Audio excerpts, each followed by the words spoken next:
सफलता coaching centre में आपका स्वागत है। मैं हूं सखी अनवर। आज मैं 15 ऑब्जेक्टिव क्वेश्चन लेके आया हूं जो बोर्ड के दृष्टि से बहुत ही महत्वपूर्ण है। ज़रा सा इसको ध्यान रखिएगा। अगर वीडियो को अच्छा लगे तो लाइक कर दीजिएगा और इसी तरह का एजुकेशनल वीडियो को पाने के लिए हमारा चैनल को सब्सक्राइब कर दीजिएगा। चलो शुरू करते हैं। क्वेश्चन नंबर 1,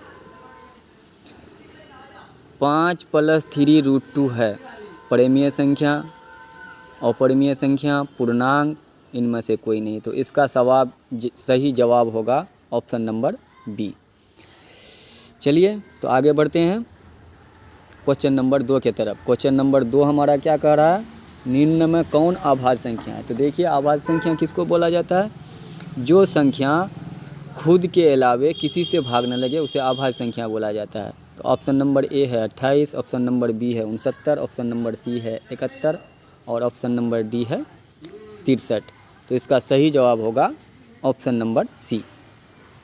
तो सी इसका सही जवाब। चलते हैं नेक्स्ट क्वेश्चन, तीसरा नंबर की तरफ। तीसरा नंबर क्या कह रहा है, निम्न में कौन अपरिमेय नहीं है। तो देखिए संख्या दो तरह का होता है, एक होता है परिमेय, एक होता है अपरिमेय। अभाज्य संख्या पर अगर रूट आ जाए तो उसे क्या बोला जाता है, अपरिमेय बोला जाता है। और यहाँ पर पूछ रहा है कि कौन अपरिमेय नहीं है, मतलब परिमेय है।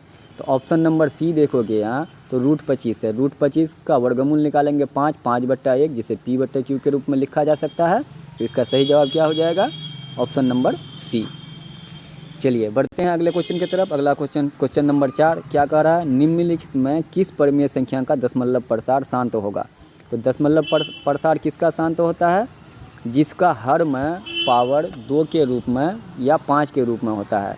तो सबका अगर जैसा कि ए नंबर का अगर हम हर 15 को गुणनखंड निकालें 3 × 5 पावर 3 पर आ रहा है, इसलिए यह क्या हो जाएगा कि शांत नहीं होगा। इसी तरह से 160 का करेंगे तो 160 का 2 और 5 पर आएगा, तो इसका मतलब है ये शांत होगा। तो इसका सही जवाब क्या है, ऑप्शन नंबर बी।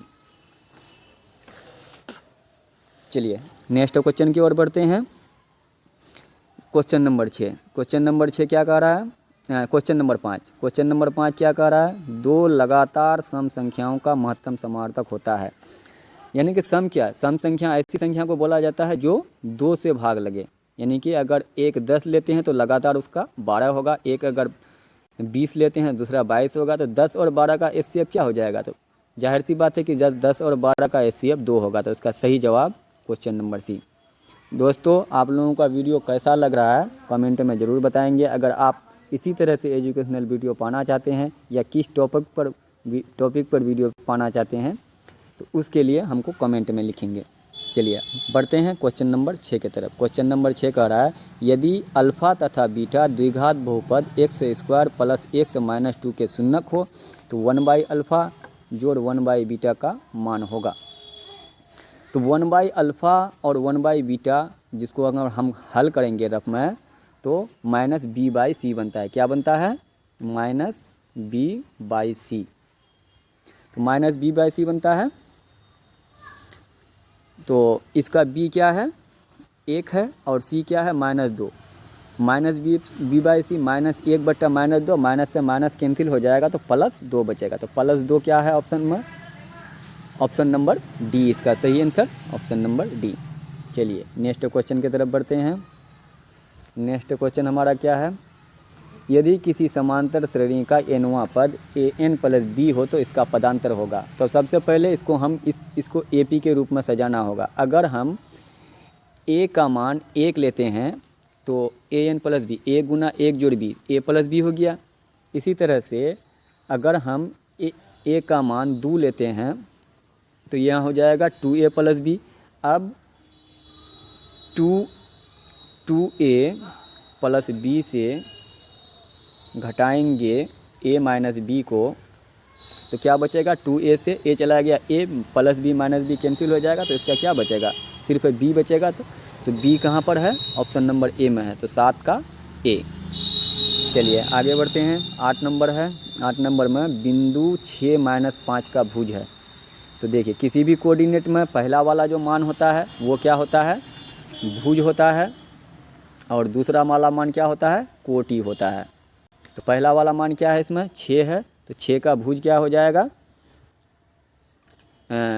6 - 5 का भुज हो जाएगा 6, 6 जो ऑप्शन नंबर ए में है। इसका सही जवाब ऑप्शन नंबर ए। चलिए बढ़ते हैं क्वेश्चन नंबर 9 की तरफ। बिंदु 2 3 स्थित है। बिंदु 2 3 कहाँ पर स्थित है? जब किसी कोऑर्डिनेट में 0 अंक आ जाए तो हम कहते हैं कि एक्स अक्ष या वाई अक्ष में स्थित होगा। तो इसका मतलब है यहाँ किसी अक्ष पर स्थित नहीं होगा, किसी पाद में स्थित होगा। तो 2 3 दोनों में प्लस लगा हुआ है, तो प्लस वाला कहाँ पर रहता है? दोनों प्लस प्रथम पाद में। तो इसका सही जवाब ऑप्शन ए। चलिए आगे बढ़ते हैं। यदि x बराबर a y बराबर b समीकरण x माइनस वाई बराबर 2 तथा x प्लस वाई बराबर 4 के हल हों तो a और b का मान क्रमशः है। तो a और b का मान पूछ रहा है, तो a पहले हम x और y का मान निकाल लेंगे, तो a और b का मान आराम से निकल जाएगा। अब इसको विलोपन विधि से अगर हल करो तो x माइनस वाई जोड़ x प्लस वाई, प्लस करेंगे तो y y कटेगा, 2x बराबर 4 तो x बराबर 2। तो x बराबर 2, तो x से क्या है? a है, a बराबर 2। कहाँ है a बराबर 2? एक मिनट, x माइनस वाई बराबर 2, 4 2 6, x बराबर 3। तो 3 दो ऑप्शन में आ रहा है, a में भी आ रहा है, b में आ रहा है, उसका y का भी मान निकालना होगा। x बराबर 3 है, तो अब अगर इस समीकरण में मान लगाते हैं तो x प्लस वाई बराबर 4, तो 3 प्लस वाई यानी कि 1 बन जाता है। तो 3 1 हमारा बन रहा है ऑप्शन नंबर सी। इसका सही जवाब होगा ऑप्शन नंबर सी, 10 का सी। चलिए आगे बढ़ते हैं 11 नंबर पर। 11 नंबर सवाल है हमारा, समीकरण x square plus 2x plus 4 के मूलों की प्रकृति। द्विघात समीकरण के मूलों की प्रकृति कैसी होती है? 3 तरह की होती है। एक होती है बी स्क्वायर माइनस 4ac बराबर 0, जिसको वास्तविक एवं समान मूल होते हैं। B square minus 4ac greater than 0, ये वास्तविक एवं असमान होते हैं। और B square minus 4ac less than 0, वास्तविक एवं अवास्तविक, इसका कोई मूल नहीं निकलता। यहाँ पर बी स्क्वायर माइनस 4ac अगर निकालोगे इसका, तो 2 का स्क्वायर माइनस 4ac, a है 1 और c है 4। तो इस तरह से क्या आ रहा है? 2 का स्क्वायर 4, 4 चौक 16, यानी कि हमारा -12 आ रहा है। तो -12 बी स्क्वायर माइनस 4ac का मान 0 से छोटा हो गया, तो ये क्या हो जाएगा? कोई मूल नहीं, अवास्तविक यहाँ ऑप्शन नंबर सी में है। चलिए आगे बढ़ते हैं 12 नंबर। 12 नंबर क्या कह रहा है? बिंदु 4 - 1 और 2 3 के बीच की दूरी। तो इसका दूरी सूत्र लगा करके हम आराम से निकाल सकते हैं। 4 घटा 2 बराबर 2 का स्क्वायर, उसके बाद -1 - 3 -4 का स्क्वायर। तो इस तरह अगर हल करोगे, 2 का स्क्वायर 4, -4 का स्क्वायर 16, 16 4 20, 20 का जो फैक्टर करेंगे तो 2 गुना 5, 2 ठो 2 में 1 ठो 2 बाहर हो जाएगा और रूट में रह जाएगा 5, 2√5। तो 2√5 कहाँ पर है? 2√5 ऑप्शन नंबर डी में है। तो 12 का डी आंसर बन जाएगा। चलिए आगे बढ़ते हैं क्वेश्चन नंबर 13 की तरफ। क्वेश्चन नंबर 13 क्या कर रहा है? 4 10 और 2 2 को मिलाने वाले रेखाखंड के मध्य बिंदु से 0 2 की दूरी। तो 4 10 और 2 2 का रेखाखंड का मध्य बिंदु क्या हो जाएगा? 4 जोड़ 2/2, तो 4 2 6/2, 3 हो जाएगा। उसके बाद 10 जोड़ 2/2, 12/2, 6 हो जाएगा। 3 6 का दूरी निकालने के लिए बोल रहा है, किससे? 0 2 से। 0 2 से दूरी निकालने के लिए बोल रहा है। तो 3 घटा 0, 3 का स्क्वायर 9, 6 घटा 2 4 का स्क्वायर 16। तो 9 और 16 कितना होता है? √25, 25 का वर्गमूल क्या आएगा? 5 आएगा। तो इसका आंसर 5। तो 5 कहाँ पर है? 5 ऑप्शन नंबर सी बन रहा है। चलिए ठीक है, आगे 14 नंबर देखते हैं। 14 नंबर में है, यदि त्रिभुज ABC के शीर्षों के निर्देशांक इतना हो तो त्रिभुज के केंद्रक का निर्देशांक ज्ञात कीजिए। तो केंद्रक के लिए आप लोगों को तो सूत्र मालूम है। त्रिभुज का केंद्रक का सूत्र होता है x1 जोड़ x2 जोड़ x3/3 y1 जोड़ y2 जोड़ y3/3। तो यहाँ पर x1 जोड़ोगे तो 2 0 और 4, तो 4 2 6, 6/3 2 हो जाएगा। उसके बाद 4 जोड़ 6 10, 10 घटा 1 9/3 3 हो जाएगा। तो इसका जवाब क्या आ रहा है? 2 3। 2 3 कहाँ पर पड़ रहा है? तो 2, 3 पड़ रहा ऑप्शन नंबर बी पे। इसका सही जवाब ऑप्शन नंबर बी।